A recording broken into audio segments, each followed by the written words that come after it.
오늘 피우다는 제가 교회 9시까지 올라가야 돼서 도저히 시간이 안 돼서 조금 일찍 시작하게 됨을 말씀드립니다. 우리 같이 기도하심으로 피우다 시작하겠습니다. 하나님 감사합니다. 오늘도 말씀 앞에 우리를 불러주시고 주의 말씀을 묵상하게 인도하시니 감사합니다. 오늘 나단을 통해서 다윗에게 주신 하나님의 말씀이 오늘 말씀을 통해 우리에게 주신 말씀으로 기억하게 하여 주시옵소서. 나단을 보내심 같이 이 말씀을 보내주심이 우리를 향한 하나님의 놀라운 은혜임을 잊지 않게 하여 주시옵소서. 감사합니다. 예수님 이름으로 기도드립니다. 아멘. 네, 오늘 저에게 주신 하나님의 말씀은 사무엘하 12장 1절에서 15절까지 말씀입니다. 여호와께서 나단을 다윗에게 보내시니 그가 다윗에게 가서 그에게 이르되 한 성읍에 두 사람이 있는데 한 사람은 부하고 한 사람은 가난하니 그 부한 사람은 양과 소가 심히 많으나 가난한 사람은 아무것도 없고 자기가 사서 기르는 작은 암양 새끼 한 마리뿐이라. 그 암양 새끼는 그와 그의 자식과 함께 자라며 그가 먹는 것을 먹으며 그의 잔으로 마시며 그의 품에 누움으로 그에게는 딸처럼 되었거늘 어떤 행인이 그 부자에게 오매 부자가 자기에게 온 행인을 위하여 자기의 양과 소를 아껴 잡지 아니하고 가난한 사람의 양 새끼를 빼앗아다가 자기에게 온 사람을 위하여 잡았나이다 하니 다윗이 그 사람으로 말미암아 노하여 나단에게 이르되 여호와의 살아계심을 두고 맹세하노니 이 일을 행한 그 사람은 마땅히 죽을 자라. 그가 불쌍히 여기지 아니하고 이런 일을 행하였으니 그 양 새끼를 4배나 갚아주어야 하리라 한지라. 나단이 다윗에게 이르되 당신이 그 사람이라. 이스라엘의 하나님 여호와께서 이와 같이 이르시기를 내가 너를 이스라엘 왕으로 기름 붓기 위하여 너를 사울의 손에서 구원하고 내 주인의 집을 내게 주고 내 주인의 아내들을 내 품에 두고 이스라엘과 유다 족속을 내게 맡겼느니라. 만일 그것이 부족하였을 것 같으면 내가 내게 이것저것을 더 주었으리라. 그런데 어찌하여 내가 여호와의 말씀을 업신여기고 나 보기에 악을 행하였느냐. 내가 칼로 햇사람 우리아를 치되 암몬 자손의 칼로 죽이고 그의 아내를 빼앗아 내 아내로 삼았도다. 이제 내가 나를 업신여기고 햇사람 우리아의 아내를 빼앗아 내 아내로 삼았은즉 칼이 내 집에서 영원히 떠나지 아니하리라 하셨고 여호와께서 또 이같이 이르시기를 보라 내가 너와 내 집에 재앙을 일으키고 내가 내 눈앞에서 내 아내를 빼앗아 내 이웃에게 주리니 그 사람들이 내 아내들과 더불어 백주에 동침하리라. 너는 은밀히 행하였으나 나는 온 이스라엘 앞에서 백주의 일을 행하리라 하셨나이다 하니 다윗이 나단에게 이르되 내가 여호와께 죄를 범하였노라 하매 나단이 다윗에게 말하되 여호와께서도 당신의 죄를 사하셨나니 당신이 죽지 아니하려니와 이 일로 말미암아 여호와의 원수가 크게 비방할 거리를 얻었으니 당신 낳은 아이가 반드시 죽으리이다 하고 나단이 자기 집으로 돌아가니라. 우리아의 아내가 다윗에게 낳은 아이를 여호와께서 치심에 심히 앓는지라.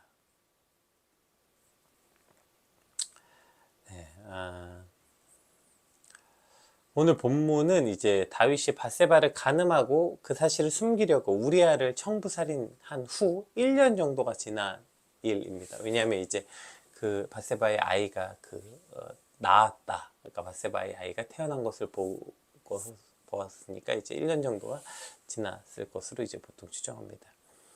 하나님께서는 그 일이 있고 1년 후쯤에 이제 나단을 보내서 다윗의 죄에 관해서 지금 이야기를 하고 계십니다. 우리 1절에서 6절까지 말씀. 나단이 다윗에게 와서 이렇게 말합니다. 여호와께서 나단을 다윗에게 보내시니 그가 다윗에게 가서 그에게 이르되 한 성읍에 두 사람이 있는데 한 사람은 부하고 한 사람은 가난하니 그 부한 사람은 양과 소가 심히 많으나 가난한 사람은 아무것도 없고 자기가 사서 기르는 작은 암양 새끼 한 마리뿐이라. 그 암양 새끼는 그와 그의 자식과 함께 자라며 그가 먹는 것을 먹으며 그의 잔으로 마시며 그의 품에 누움으로 그에게는 딸처럼 되었거늘 어떤 행인이 그 부자에게 오매 부자가 자기에게 온 행인을 위하여 자기의 양과 소를 아껴 잡지 아니하고 가난한 사람의 양 새끼를 빼앗아다가 자기에게 온 사람을 위하여 잡았나이다 하니 다윗이 그 사람으로 말미암아 노하여 나단에게 이르되 여호와의 살아계심을 두고 맹세하노니 이 일을 행한 그 사람은 마땅히 죽을 자라. 네, 그러니까 지금 나단이 다윗에게 가서 이렇게 말한 거죠. 한 성읍에 부자와 가난한 사람이 있었는데 어떤 행인이 부자에게 이제 들어왔어요. 당시 히브리 사람에게 행인이 오면 그 행인을 대접하게 되어 있으니까요. 근데 웃기게도 이 부자가 그 행인을 대접하기 위해서 가난한 사람이 자신의 딸과 같이 여기던 그 집안에 딱 한 마리밖에 없는 암 양 새끼를 빼앗아다가 그것을 죽여서 행인을 대접했다는 거예요. 이 말을 듣자마자 다윗이 아니 어떻게 이런 나쁜 놈이 있나, 다윗이 노하여 분노하고 화내면서 그는 죽을 죄다, 그는 반드시 죽어야 한다, 그리고 네 배를 갚아줘야 한다, 이렇게 말합니다. 왜냐하면 모세 율법에 소를 훔친 경우는 5배, 양을 훔친 경우에는 4배로 갚으라는 모세 율법이 있었기 때문에 지금 그 율법에 따라 말하고 있는 거죠. 자, 오늘 이와 같은 다윗의 반응을 통해서 다윗의 상태가 어떠 있는가 알 수 있게 돼요. 그러니까 지금 이거 나단이 지금 비유를 들어서 다윗의 죄에 관해서 말하고 있는 거잖아요. 근데 다윗은 전혀 깨닫지 못하는 거. 저 말을 듣는데 지금 이거 내 얘기구나가 아니라 지금 상상도 못합니다. 자기 얘기일 거라고. 그러니까 지금 까마득히 자신의 죄에 대해서는 잊고 있는 거예요. 그러니까 오히려 지금 그게 자기인 줄도 모르고 화를 내면서 그 부자는 죽어야 된다 이렇게 말하고 있는 거죠. 그 사람은 암양 새끼 한 마리를 빼앗아서 4배를 갚아줘야 된다고 율법을 이렇게나 잘 아는 사람이 다윗 자기 자신은 도대체 몇 개의 율법을 어긴 겁니까? 간음하지 말라는 율법을 어겼죠. 내 이웃의 아내나 재물을 탐하지 말라는 율법을 어겼죠. 사랑나지 말라는 율법까지 어겼잖아요. 그러니까 지금 남의 양 한 마리 빼앗긴 거 가지고 이렇게 불같이 화를 내면서 자기 자신은 지금 얼마나 많은 죄를 지었는지, 얼마나 많은 율법을 어겼는지에 대한 자각도 없고 지금 자기 자신이 저지른 죄를 완전히 까마득히 잊고 있는, 그러니까 자신이 지은 죄를 완전히 망각하고 있는 다윗의 모습을 보고 있는 것입니다. 그리고 그러한 완전히 망각하고 있는 다윗에게 하나님을 나단을 보내신 겁니다. 왜 나단을 보내셨냐면 다윗이 회개하지 않았으니까요. 만약에 다윗이 1년 동안에 자신이 지은 죄를 기억하고 회개했다면 나단을 보내실 이유가 없었겠죠. 그런데 완전히 망각하고 있는 거예요. 지금 자신의 죄에 대해서.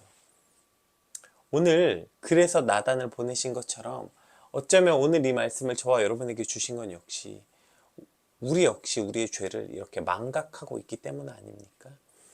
오늘 다윗같이 내 죄를 자각하고 있지 못하기 때문 아닐까요?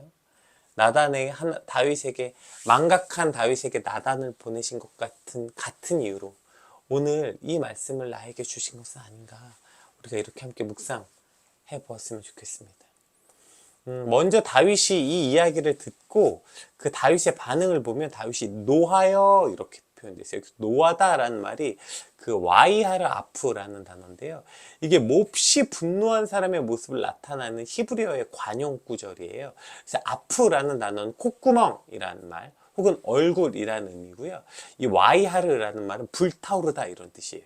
그러니까 이 말은 콧구멍이 불타오르다. 그래서 우리가 화가 나면 이렇게 뜨거운 김이 나잖아요. 그래서 정말 코가 불타오를 만큼 그렇게, 혹은 얼굴이 벌겋게 불타오르는, 이 말은 몹시 분노한 상태에서 코에서 뜨거운 콧김이 나올 정도로 씩씩거리고 얼굴이 불그락푸르락해지는 그러한 지금 모습을 표현하고 있는 것이죠. 그럼 다윗이 이렇게 코에서 뜨거운 김이 나올 정도로 씩씩거리고 분노한 이유가 뭘까요?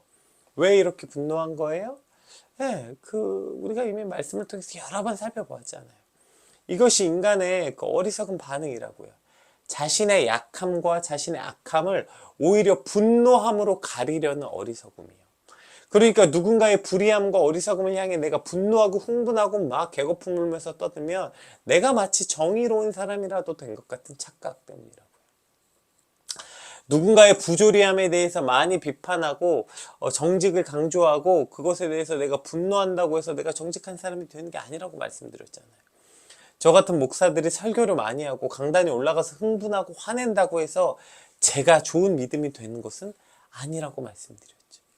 결국 정직한 삶을 살아내고 그 정직한 삶을 살아낸 시간들이 쌓여야 우리는 비로소 정직한 사람이 되는 거고, 뭐 말씀대로 어쩌고 저쩌고 말씀을 근거해서 누군가를 비판하고 화낸다고 해서 내가 믿음 있는 사람이 되는 게 아니라 그 말씀대로 살아낸 시간들이 쌓일 때 비로소 내가 믿음의 사람이 된다고요. 그런데 우리는 마치 막 내가 그렇게 분노하고 막 누구 어떤 걸 보면서 막 그 남들의 어떤 부정직함, 어떤 부조리함, 뭐 불의함을 보고 막 내가 분노하고 아니 어떻게 그럴 수 있냐고 이렇게 말한다고 해서 내가 정의로운 사람이 되는 것은 아닌데 그런 착각을 하는 것이죠. 막 그렇게 어떤 것을 보고 분노하면 내가 그만큼 정의롭고 정직한 사람이 된다는 이 크나큰 착각이 있는 것입니다. 내가 정의로운 사람이 되려면 먼저 나의 죄부터 깨달아야죠. 오늘 본문에 보세요. 이것 때문에 이 분노가 다윗에게 얼마나 큰 수치와 부끄러움으로 들어옵니까? 보세요. 오늘 다윗이 사실상 진짜 분노한 이유는요. 자신의 수치와 부끄러움, 즉 자신의 죄를 잊었기 때문이에요. 여러분, 다윗이 지금 암 양 한 마리 빼앗은 사람에게 분노할 주제가 됩니까? 자신은 암 양 한 마리 뺏은 게 아니라 남의 아내도 아닙니다. 자신을 그렇게 신뢰하고 따르던 자신의 부하의 아내를 빼앗았고, 자신을 그렇게 신뢰하고 따르던 자신의 부하의 생명을 빼앗았어요. 그런데 지금 암 양 한 마리 뺏은 사람을 향해서 저렇게 분노하고 화낸다고요? 있을 수 없는 일이죠. 왜 분노하고 화내요? 내 죄를 잊었기 때문이에요. 내가 얼마나 부끄러운 존재인지, 나는 얼마나 그 암양 한 마리 뺏은 사람과는 비교할 수도 없을 만큼의 큰 죄를 지은 부끄러운 죄인인지를 잊었기 때문에. 그래서 지금 이렇게 분노하는 거예요. 어쩌면 그걸 잊고 싶어서, 내가 조금이라도 더 나은 사람이고 싶어서 그 암양 새끼 한 마리 빼앗은 사람을 향해서 저렇게 불과 같이 화를 내고 콧김을 씩씩 내면서 분노하고 있는 건지도 모르겠어요. 우리가 다른 사람의 잘못, 다른 사람의 죄악에 대해서 이렇게 분노하고 있다면 오늘 우리 7절 말씀을 한번 기억해야 됩니다. 우리 7절 말씀, 우리 앞에 초반절만 한번 읽어볼게요. 나단이 다윗에게 이르되 당신이 그 사람이라. 다윗이 지금 막 분노하고 막 콧김을 막 뿜으면서 아니 그런 죽일 놈이 다닌다. 그 사람은 당장 4배나 갚아줘야 돼. 그 사람은 죽을 놈이야. 라고 말했더니 나단이 이렇게 말해요. 당신이 그 사람이라. 그 죽일 놈이 당신입니다. 이렇게 말하고 있는 것이죠. 그 죽을 죄를 지은 사람이 당신입니다. 여러분, 이 말씀이 오늘 우리 가슴 깊이 새겨지길 소망합니다. 아니 저 사람은 어떻게 저런 죄를 지을 수 있지? 아니 저 사람은 어떻게 저런 실수를 할 수 있지? 와, 저 이해가 안 되네. 야, 저 사람 진짜 이상한 사람이네. 진짜 악한 사람이네. 이런 말을 할 때 우리가 기억해야 돼요. 나는 그런 말을 하거나 그런 판단을 하거나 그것 때문에 분노할 주제가 안 되는 사람이라는 거예요. 나는 그런 걸 할 수 있는, 그런 판단을 할 수 있는 사람이 아니에요. 그래도 그 사람은 우리가 어떻게 저 사람 저럴 수 있어 라고 말하는 그 사람은 누구를 죽이거나 남의 아내를 빼앗진 않았을 겁니다. 분명히 그 사람은 분명히 나보다 더 큰 죄를 진 사람은 아닐 거예요. 그런데 내가 누구를 비판하고 판단할 자격이 있습니까? 누군가 비난하고 죽임을 당해야 된다면 당신이 그 사람이라고요. 오늘 이 나단 선지자의 입술을 통해 다윗에게 주셨던 이 말씀이 오늘 나를 향한 하나님의 말씀이라는 사실을 반드시 기억해야 돼요. 주님, 내가 그 사람입니다. 내가 죽임을 당해 마땅한 내가 그 사람입니다. 내가 죄인입니다. 이것을 기억하고 엎드려 회개할 줄 아는 사람일 때 우리는 감히 누구를 향해 쉽게 분노하고 비난하고 그 사람이 죽어야 된다고 4배나 갚아야 된다고 핏대 세워 말할 수 없게 되는 것이죠. 하나님 앞에 내 죄를 기억하고 내 처지를 기억하는 것, 여러분 여기로부터 오늘 저와 여러분의 회개가 시작되길 주님의 이름으로 축복합니다. 우리가 누구를 비난합니까? 누구를 비판합니까? 내가 그 죄인인데요. 정작 하나님 앞에 죽을 죄를 지은 것은 나인데 내가 지금 누구를 향해 비난하고 분노하고 있는 이 어리석음이 얼마나 정신 나간 일인지 깨닫는 것, 여러분, 이것이 회개고 이것이 진짜 하나님의 축복인 것입니다. 이따 뒤에도 살펴보겠지만 사실 나단을 보내심이 하나님이 다윗을 향한 사랑이고 다윗을 향한 축복 아닙니까? 오늘 이 말씀을 주심이 저와 여러분을 향한, 제발 너희가 누구인지 네가 지은 죄를 망각하지 말고 회개하라는 하나님의 놀라운 음성으로 듣고 감히 누군가에게 그렇게 쉽게 분노하지 않는, 아니 분노할 수 없는 주제임을 기억하는 저와 여러분 되시길 축복합니다. 자, 그리고 다윗에게 이제 나단이 이제 말하기 시작합니다. 자, 7절에 당신 그 사람이라 하고 난 다음에 뭐라고 했는지 한번 봅시다. 나단이 다윗에게 이르되 당신이 그 사람이라. 이스라엘 하나님 여호와께서 이와 같이 이르시기를 내가 너를 이스라엘 왕으로 기름 붓기 위하여 너를 사울의 손에서 구원하고 내 주인의 집을 내게 주고 내 주인의 아내들을 내 품에 두고 이스라엘과 유다 족속을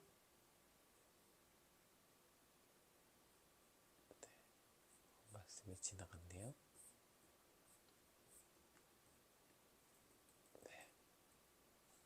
이스라엘 유다 족속을 내게 맡겼느니라. 만일 그것이 부족하였을 것 같으면 내가 내게 이것 저것을 더 주었으리라. 네, 이렇게 말씀하고 있으십니다. 그러니까 다윗이 지금 뭘 또 잊었냐면, 뭘 망각했냐면, 하나님이 그동안 너를 어떻게 세우고 인도하셨는지를 잊었다는 거예요. 지금 나단이 다윗에게 가서 당신이 지금 정신 차려라. 당신이 뭘 잊고 있냐면 당신이 지은 죄를 잊고 있다. 당신의 주죄를 잊고 있다. 망각하고 있다. 두 번째, 하나님이 너를 이스라엘 왕으로 기름 붓기 위하여 너를 사울의 손에서 어떻게 구원하셨는지 기억하라는 거예요. 그 모든 순간 하나님이 너를 눈동자같이 보호하셔서 매 순간순간 이 사람 저 사람을 통해서 때론 기적과 같은 일을 통하여서 수없이 다윗 너를 인도하셨고 수없이 너를 여기까지 인도하셨던 이 하나님의 놀라운 섭리, 그 놀라운 은혜를 기억하고 또 그 정말 목동이었던 너를 이 유다와 이스라엘의 왕으로 세웠고 이 모든 족속을 내게 맡겼고 내 주인의 그 모든 왕의 권위, 왕의 그 부요함, 능력, 이 모든 것을 너에게 주었는데 네가 무엇이 부족해서 지금 이와 같은 악을 행하였냐. 결국에 네가 나에게 받은 그 은혜를 저버리고 어떻게 이와 같은 일을 했냐. 그래서 9절에 이렇게 말씀하십니다. 그런데 너는 네가 어찌하여 여호와의 말씀을 업신여기고 나 보기에 악을 행하였느냐. 내가 칼로 햇사람 우리아를 치되 암몬 자손의 칼로 죽이고 그의 아내를 빼앗아 내 아내로 삼았도다. 지금 10절까지 한번 읽어볼게요.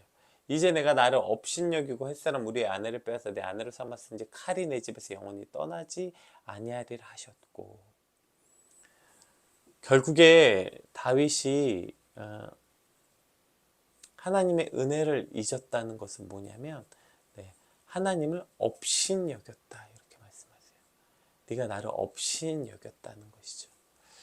사실 맞죠. 우리가 사실 하나님을 업신여겼기 때문에 하나님의 은혜도 있고 내 죄도 있고 살아가는 거 아닙니까? 그저 단순히 내가 음행하였다, 내가 간음하였다, 누군가를 죽였다, 이런 죄는 그냥 그 죄가 아니라 그 죄를 지은 근본에 뭐가 있는 거예요. 우리가 하나님께 받은 은혜를 잊고 그러니까 그 은혜를 잊었다는 것, 하나님을 업신여긴 거죠. 업신여긴 거. 제가 여러 번 말씀드리지만 여러분, 누군가 우리를 사랑한다는 건 우리가 그 사람을 함부로 대해도 좋다는 뜻은 아니잖아요. 오히려 나를 그렇게 자격 없는 나를, 벌레 같은 나를 여기까지 세우시고 인도하신 그 하나님의 은혜에 감격하고 감사하고 엎드려 찬양하지 못할 망정 어느새 그것이 익숙하고 하나님께 받은 은혜가 그냥 칩 그레이스, 마치 싸구려 은혜, 그거 당연히 내가 받는 거지 뭐. 이것이 곧 하나님을 업신여겼기 때문이라는 것입니다. 그리고 그렇게 하나님을 업신여길 때 우리는 이와 같은 죄에 빠지게 된다, 이렇게 말씀하고 있는 것이죠. 여기까지 세우신 하나님의 은혜, 아무것도 아닌 너를 그 자리에 세워주신 하나님의 은혜, 왕으로 세우시고 인도하신 하나님의 은혜, 그 모든 걸 잊었기 때문에 네가 지금 내가 준 그 권력으로 죄를 짓고 있다. 이렇게 말씀하고 있는 것입니다. 결국 우리가 그 하나님께 받은 은혜를 잊을 때 우리는 하나님을 업신여기게 되고, 즉 하나님을 업신여기는 교만한 우리의 모습을 보게 되는 것입니다. 여러분, 우리가 언제부터 왕이었다고, 언제부터 힘과 권력이 있었다고, 언제부터 꽤나 괜찮은 그리스도인이었다고 우리가 누군가를 판단하고 누군가를 업신여기고 그 힘으로 누군가를 죽이고 빼앗고 이런 정신나간 짓을 하겠습니까? 오늘 잊은 거예요. 하나님의 은혜를. 오늘 말씀을 통해서 이 망각이 깨어지길 소망합니다.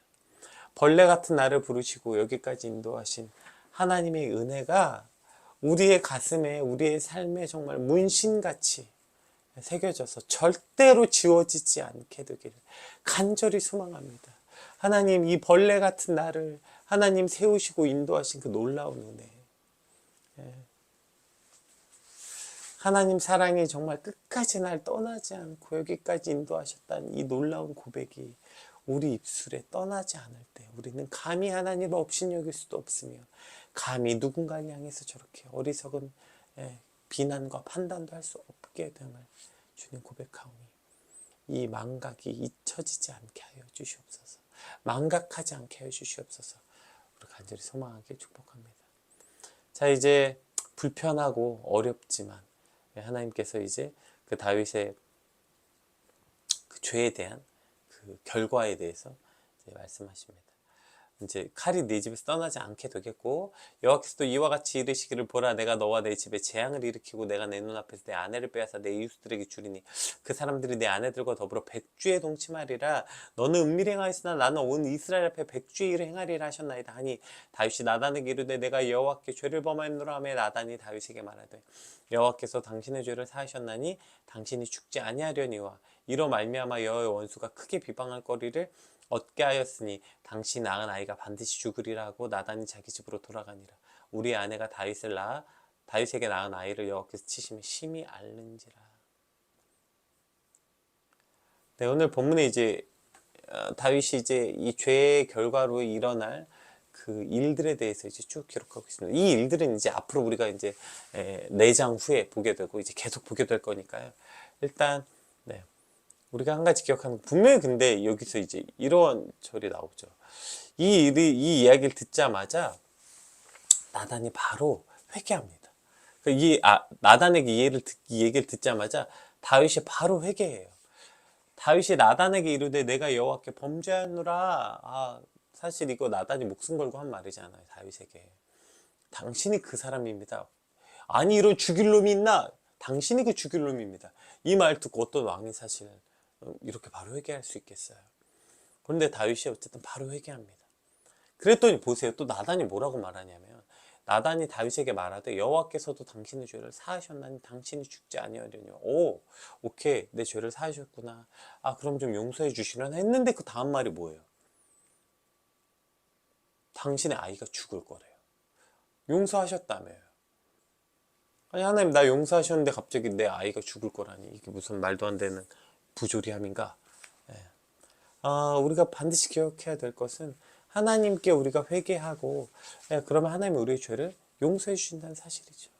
그 주홍 같은 붉은 죄일지라도 예수 그리스도의 보혈은 그보다 훨씬 더 붉고 능력 있기에 우리의 모든 죄를 사하여 주실 거라는 거 우리 믿습니다. 그러나 그 죄가 사하여진다는 것이 우리가 받아야 되는 죄의 결과까지 사해지는 것은 아닙니다. 여기엔 여러 가지 신학적 이유가 있고, 왜냐면 이게 공로주의로 빠질 수 있어서 조금 조심스럽지만 그래도 한 가지 오늘 본문 통해서 한 가지만 기억해 보자면, 하나님은 우리의 죄를 용서해 주시겠지만 그러나 우리가 그 죄를 하나님 앞에, 물론 하나님을 업신여기는 죄를 지었으나 그 죄가 또 다시 사람을 향한 것이기도 하기 때문이에요. 그러면 우리가 사람에게 지어야 될 책임은 져야 되는 것이죠.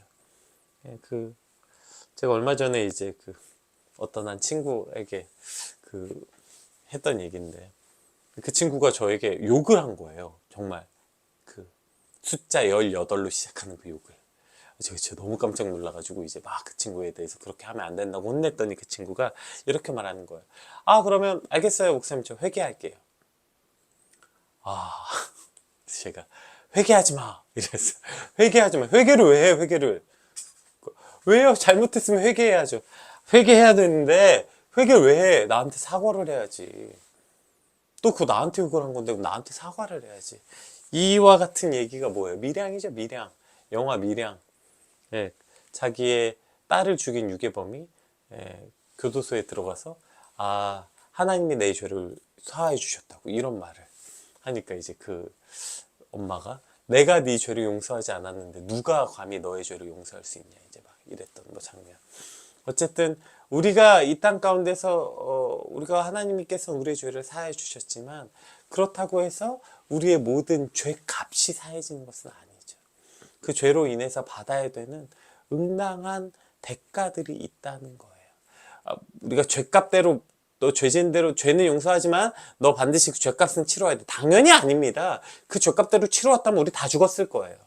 그런 말은 아니지만 그러나 그럼에도 불구하고 하나님이 그것도 우리에게 긍휼히 여겨주시지만 그러나 우리가 치러야 될 것들이 있다는 사실을 반드시 기억해. 그것이 죄의 두려움이고 무서움 아니겠습니까? 오늘 난 또 하나님께 다 회개했고 그래 다윗이 나단의 말씀을 듣고 하나님께 회개했더니 하나님 다 용서해 주셨더라.